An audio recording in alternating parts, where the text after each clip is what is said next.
Alright guys, it's Bradley back again in the brewery. Today we are going to make an Irish red ale. It's super easy. Got the yeast, got the hops. We are plenty hot here in my B80. It's just a little, a small batch, quarter batch. So there's only about 6.5 gallons of water in there right now. I'm gonna mill some grains and we'll get started. Alright, so we're at the SS Brewtech mill. This is a new mill. Same issue, not as bad. Waiting for response.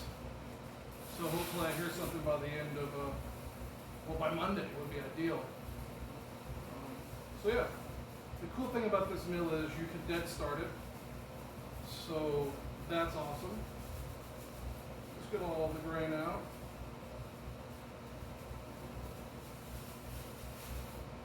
And then just simply, you can see it, feel it, hit start button. So I'm crushing on the +1 setting, nowhere near the standard gap we use for a B80, but it looks pretty good to me, and I'm going to go off of my eye versus the feeler gauge any day. There is different size grain, big particulate, small particulate, just it looks good right now. The crush is not ideal. I'm not using my old mill because this is $850. So it'll chew through like 12 pounds of grain in just a few minutes, and that'll be it.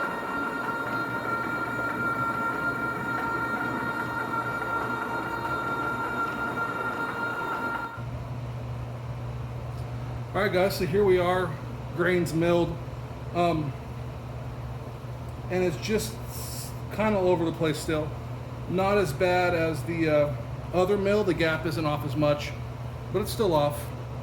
I made a little video. I just haven't quite finished editing it yet. Guys, so here we are about to dough in.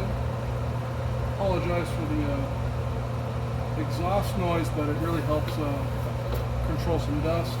I usually dough in, like always, pretty quickly. I don't see much sense in always stirring it in, at least in the volumes I'm doing. If I was doing a capacity grain bill, I would definitely stir more. But in this, I figured the malt pipe, its surface area is so big that it mixes up a lot easier. So that is what we are doing.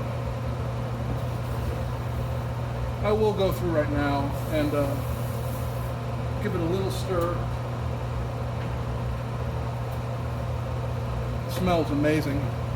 I do not like to agitate that bottom plate though. Just kind of let it do its thing and it will treat you right.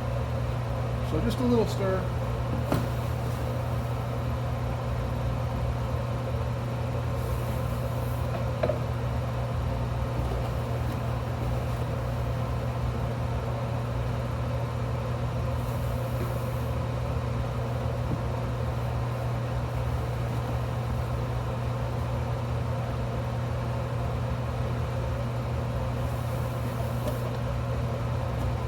Maybe one more quick stir.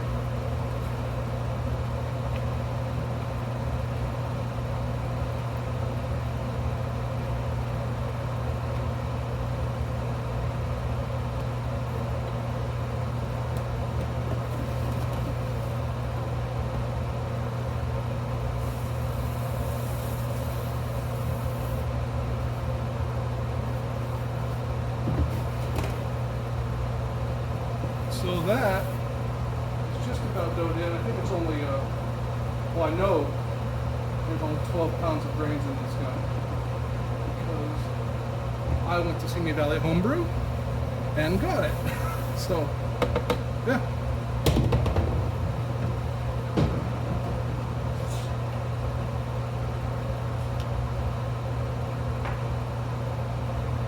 So now we'll look at that nasty hole. We'll drop on my filter here on top. You know, I think it does kind of help settle the grain. And I've had better luck, in my opinion, with it than I have had without it. And it's kind of different.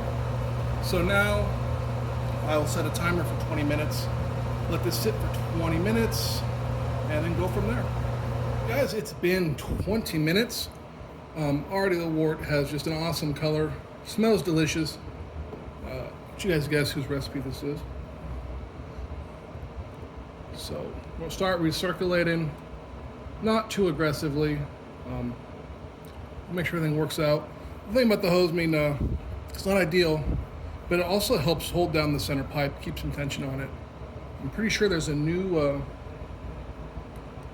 redesigned pipe work in the coming out here pretty soon. I bet it holds everything in place better. Just looking at it, maybe I'm wrong. I am by no means an engineer. Let me get my flow where I want it. This is for my setup. If you guys are using the the way that comes with it, like I said, this definitely will have less aeration if you're into that. It probably doesn't even matter. Definitely splashes less. I'm making a video. It's just either easier. Otherwise, I would definitely have the steam hat on this guy right now and let it go. So I need to start a timer.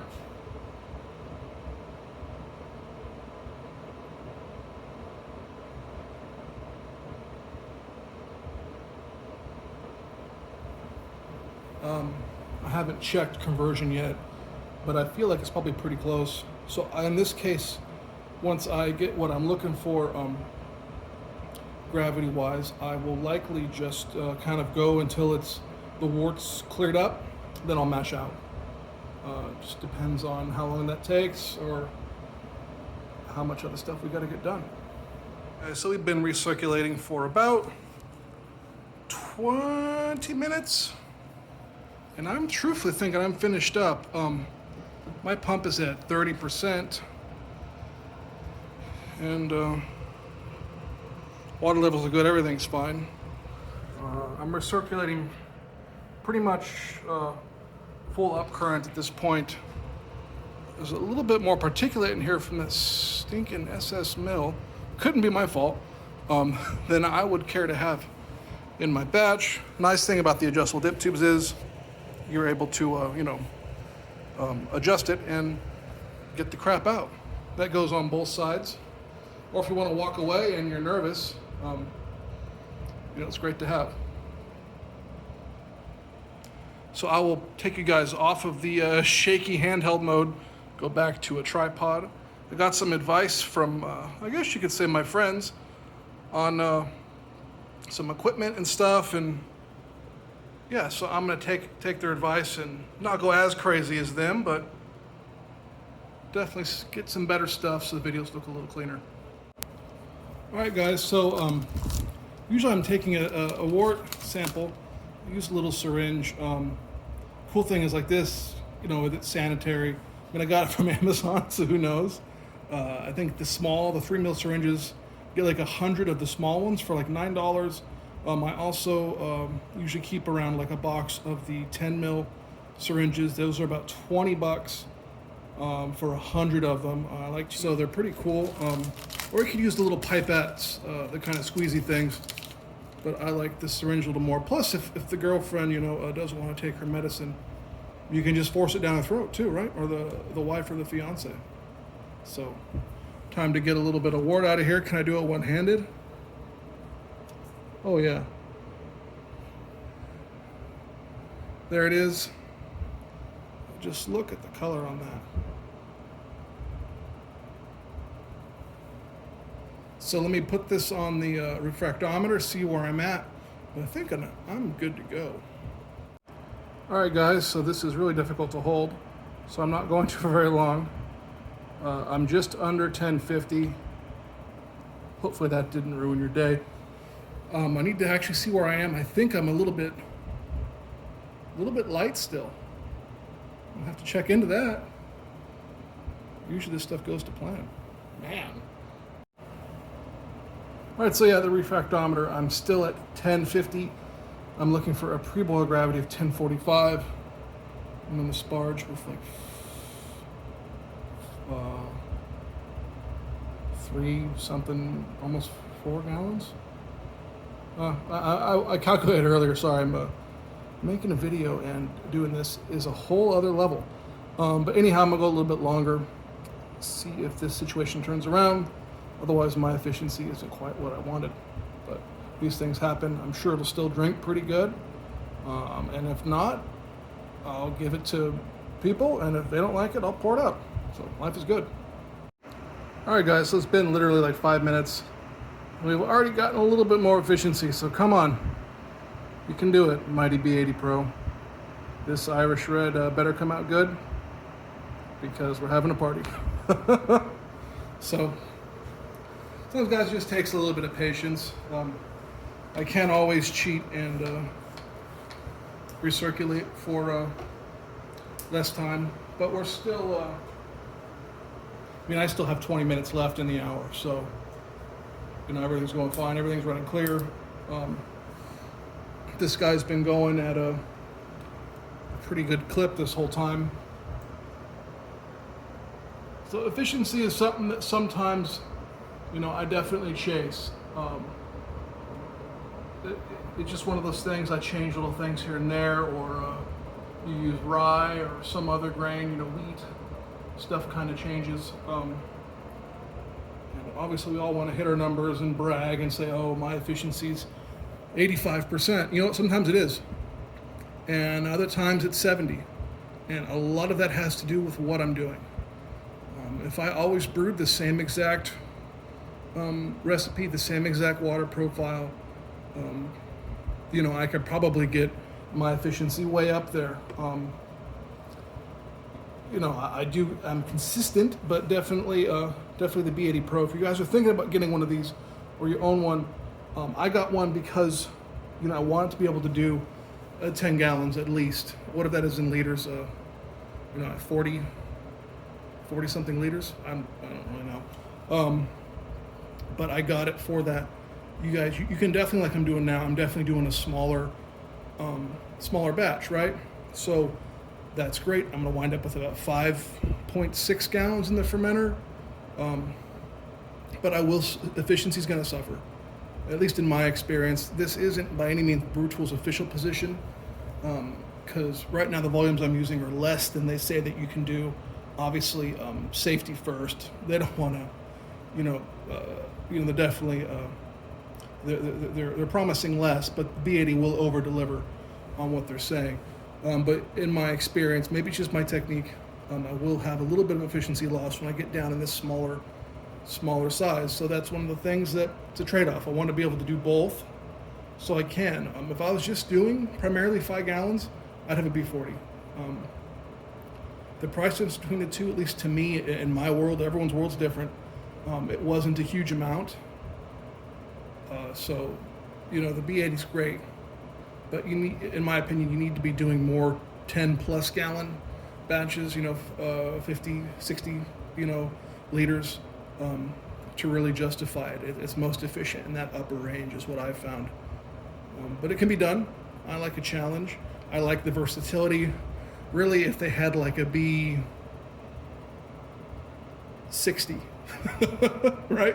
B65, that would be ideal for me. I'd be all over it. But I think, at least for myself, I'd rather have the capacity and the option. If I ever want to get really crazy, I could do it. I could always get a B40 as an HLT. That's a good idea. That might be nice to have. You never know. All right, guys. So I'm almost about 5 minutes left on the official timer here. I am at 10:56. Try to show you guys the actual, what's going on right now. Just so everyone can kind of get an idea that, my brewing is not perfect by any means. The yeast is already, this guy popped up really quick. I don't know if you can hear it. Probably can't hear it. Where's the mic? I don't know. But it's bubbling. It's been a while since I've used a slap pack. I was like, oh, Bradley or Tool, like that's what they do. I've just not used one for a while. So I guess I forgot, but it's ready. I'm happy. I don't know if I went over it. See if I can gently kind of move here. Today, I'm going to use the old grandfather sparge water heater. Since I'm not using a ton of water, I'm going to sparge manually by hand with my pitcher. Just kind of do it old school. I guess I could probably hook a hose to it and try and pump it out, but no, what the heck. And I kind of want to see what it does for efficiency. Even though I probably won't make this beer again until next year, I'll make some notes and kind of techniques. I also have this video now, which is kind of handy, and kind of figure out where I was and what I can improve.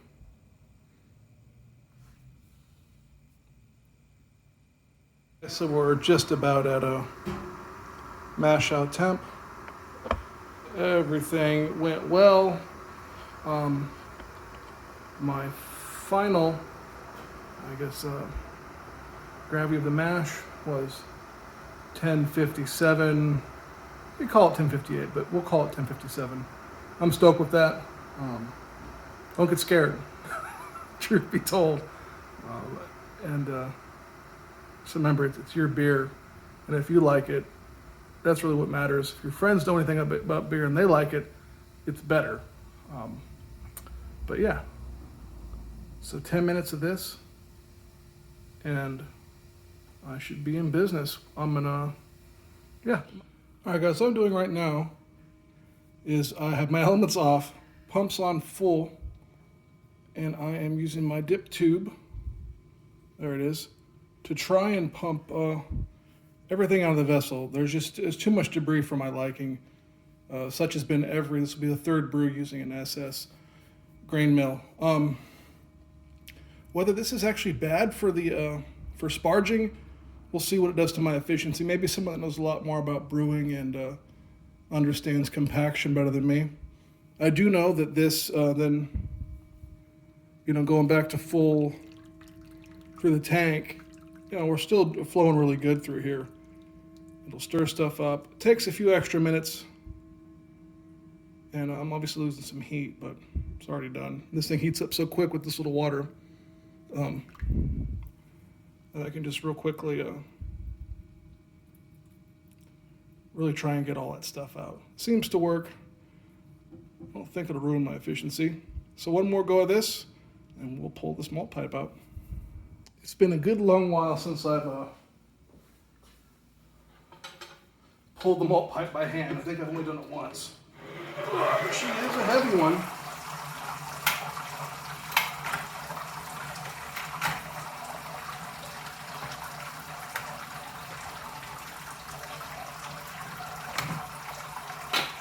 Sometimes that back one can be a little tricky. But as you can hear, we are draining. So we'll start to sparge here in a second. Hand sparge like you would, I guess, on your grain plotter, huh? This kind of feels reminiscent of about the 100 or so brews I did before I got the B80.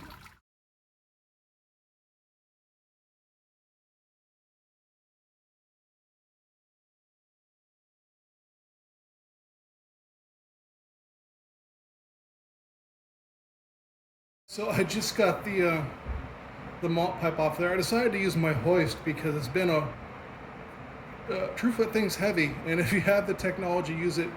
My back isn't the greatest, so I don't know what I was thinking. The hoist makes everything easier. If you don't have one, you should get one, electric or just come along type. It's going to save your back, save your life. So definitely use it if you have it. Don't be like me. We're almost going to boil here super quick with this low volume. I was looking for 8.19 gallons, and you can see or not through the steam, I think I'm right about there. So that is really good in my book. I'm happy with that so far. So we'll stir in the hop break.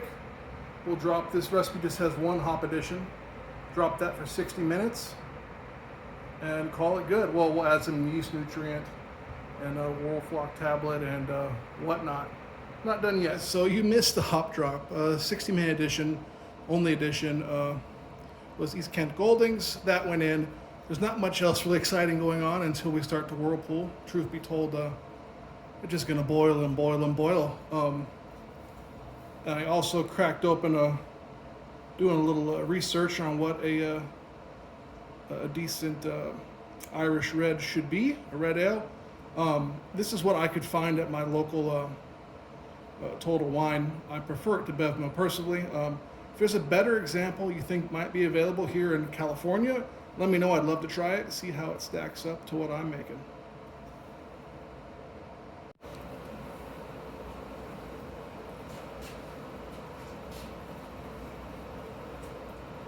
Alright guys, we've been boiling for we're halfway through. It's been 30 minutes. Figure it's time to crack open another beer. This is my portly golden ale. Think longboard, but with a little bit more maltiness, a little more alcohol because it's lacking that, and Eldorado. Good amount of Eldorado dry hopping. Obviously not for an IPA. It wouldn't be. But in this instance, I think it's pretty good. I really like Eldorado. And I'm not a huge fan of like double, triple IPAs, but this one it works. It's nice and drinkable, nice and dangerous. Yeah, I'm really pleased with this one. So, shit. You know, damn it, what was I gonna say? Oh yeah. So I'm actually doing an experiment with 12 other brewers. Brian at Short Circuit Brewers turned me onto it on Instagram. He posted something, and you know, if Brian tells you to do something, you should just probably do it and piss the man off. No. So I went and signed up. So we're brewing an IPA or a pale ale. I think it's an IPA. I don't really know. It's all the same recipe, all the same hops. We're all going to use, we have to use distilled or RO water, not a problem here. We'll all use the same, water modification, so I'll have the same water. Dry hopping will be 24 hours before we keg. And yeah, there's no clarifying agents. I can't use my beloved White Labs Clarity Firm. I'm pretty sure I can strain it, push it through a strainer so I don't have a bunch of hop debris in there, because that's going to be ugly. Need to find out if I can ferment under pressure. I want to do like 1-2 psi. Like, I don't think that really makes a difference, but I will have to ask because I don't want to skew things, because that would just be selfish. But yeah, it's 12 other brew tubers, evidently is what we are called, or they are called, or maybe me. So we're all brewing 12 different beers. We'll all ship the 12 different beers to a hub. Then the hub ships back, I guess 11 beers? Well, I get 12 back, that means I get one of mine. So yeah, I don't, whatever. So it's going to be really interesting. I'm excited to kind of, get to interact with more homebrewers, because my interaction is pretty much the comments, the homebrew shop, and that's it. And watching other people's content, and there's no interaction though. So it'll be cool. I think I'm supposed to review the beers. I'm not good at reviewing beers, but I'm going to try that. Obviously, I think it's also an online homebrew club, which sounds really cool. There's clubs close to me, kind of. Maltose Falcons are in LA. They're pretty big, I guess, or I don't really know. Never met any of them. I'm sure they're great. I think it's one in Thousand Oaks, but never been. Maybe I'm a little shy. I'll stand here with my belly hanging out in a stained t-shirt on a Saturday night at 6:30 and talk and stumble over my words on YouTube and not really seem to care. So maybe I need to think about that. But anyways, back to the beer. It's going. I'll check back in, and we'll do the World Flock tablet and yeast nutrient, because it's great. Got to use it. At least I like to use it. And then we'll put it in the Firmzilla over there.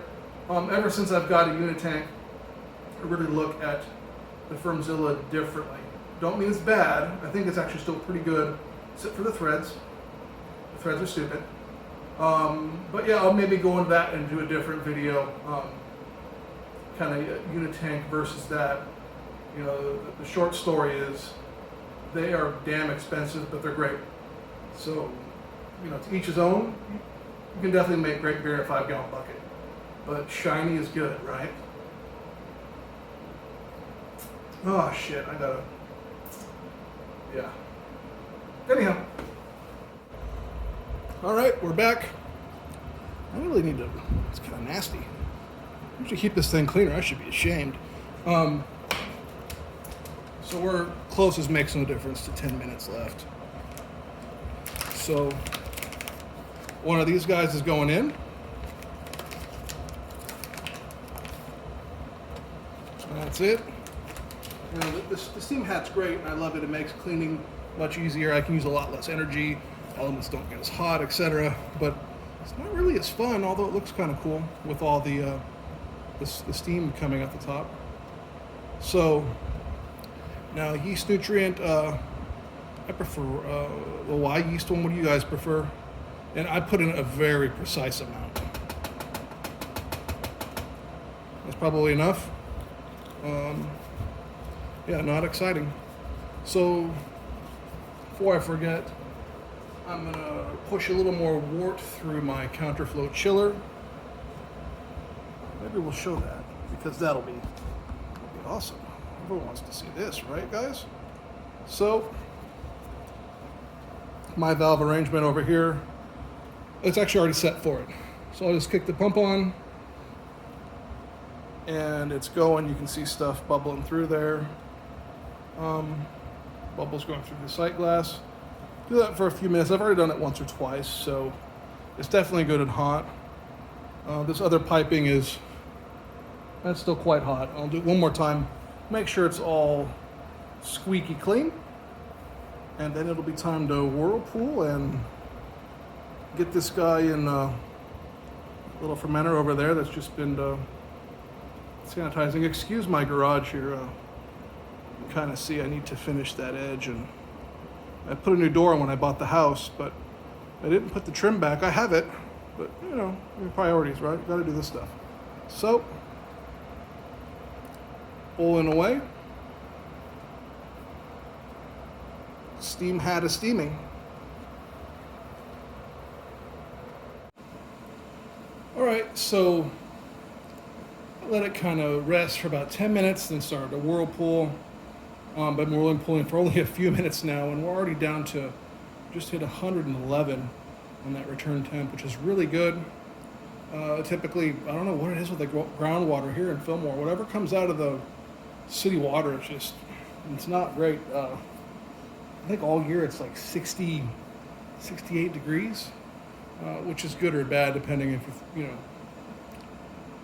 Obviously, my sole purpose isn't brewing, but made it a lot easier if my water was like 50, right, or 42 or something.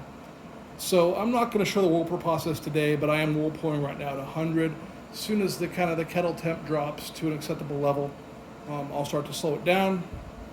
The last two videos I've kind of showed my whirlpool method. You know, that's basically what I do. So if you guys are curious about it, go watch those. I don't want to just go on and on about that, because it can't be that exciting. It shouldn't be that exciting. If it is, then, you know, I don't know what to say, but it shouldn't be that exciting. We are transferring. It's 65 degrees going into the Firmzilla way down here on the ground. So it's not exciting, but that's what I got going on.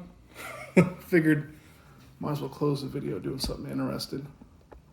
Well, I don't know if it's interesting or not. So it's transferring away. Once again, I've lost my oxygenation stone because I'm real smart.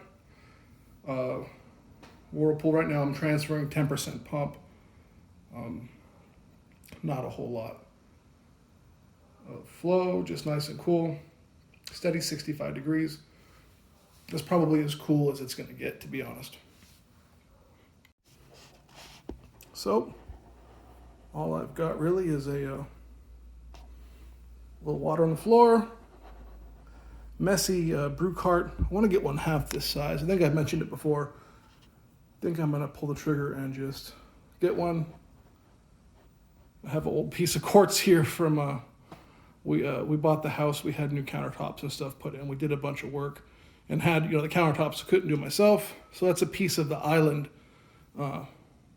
quartz that I saved, and it's nicer than the, you know, particle board surface on my bench. But maybe one day I'll get a new workbench, or I'll put some lowers in here with a piece of quartz on it, or who knows what. You never know. I'm only limited by my imagination and how much my wife will let me spend. So You come up here, maybe look inside the vessel. Really nice whirlpool today. You see everything settled there in the center. The transfer is looking about how I like it. Very, very clear. All right, so here's my White Labs Clarity Firm. Get it in bulk from my local homebrew store, Simi Valley Homebrew. Jay and Ralph were kind enough to get it for me. I'm sure you guys will shop and get it for you. I like the product. It really helps with chill haze. Chill haze just irritates me. First time I'm opening this one. Stuff lasts a good amount of time. I keep it in the fridge in the house. I'll dose it with this guy. 10 mils is what does a 5 or something gallon batch. Nice thing is, like, allegedly this thing is sanitary. So if you believe what they say on Amazon, you believe in China, which honestly I don't know if I do. But yeah, I'll just stick it in there.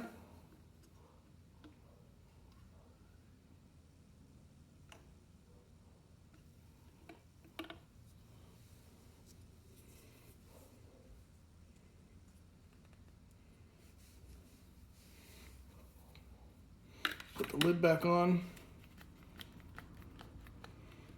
And obviously it's easy when it's full. When it gets a little older, it's hard to suck it out. But there that guy is. So now we'll go dose this in the fermenter. All right, so here we are. These come with a little cap. It comes off. There we go. Like I said, these things are like 100 of them. It's like 20 bucks. So can't be beat. Little over 10 mils, but at the price you pay for this stuff in bulk, who cares? And just, that's it. It's in. Now we'll sanitize my yeast packet. I'll pitch that real quick. All right, so the yeast just got dunked in Star San. I'm gonna open it up just a little bit. Try and keep the that little yeast nutrient packy thing inside of there out of the wort, which I think at this point will be beer.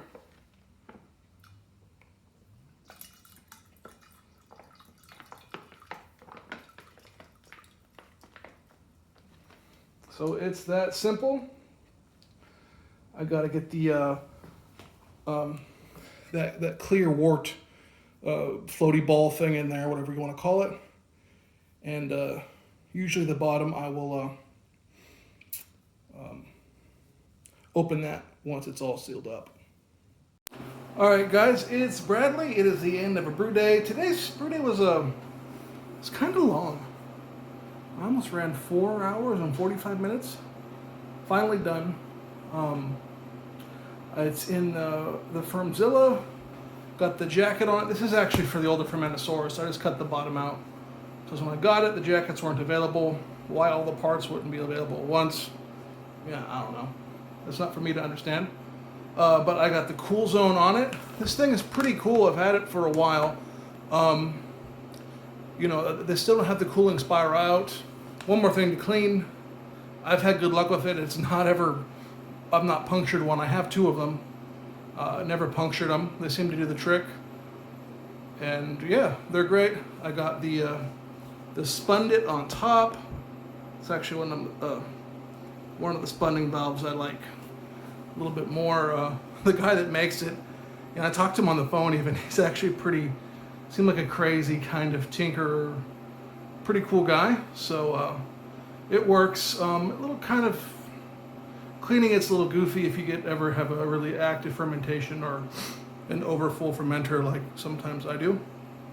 But nonetheless, it's going to work great. This guy, I'm only going to ferment it like minimal, like 1 psi, 2 psi. I'm not looking for pressure fermentation. I'm just looking to no suck back, none of that headache. I just find it to be far more convenient. And then if I'm set up for it, yeah, it's just easier. Transfer everything about it's more better. So I'm going to call it a night. I'm going to have me another beer. I hope you guys have had a great day or night or whatever day it is for you when you're watching this. So kick back, relax, have a home brew, and remember, home brewing is good. We'll see you soon. Bye-bye.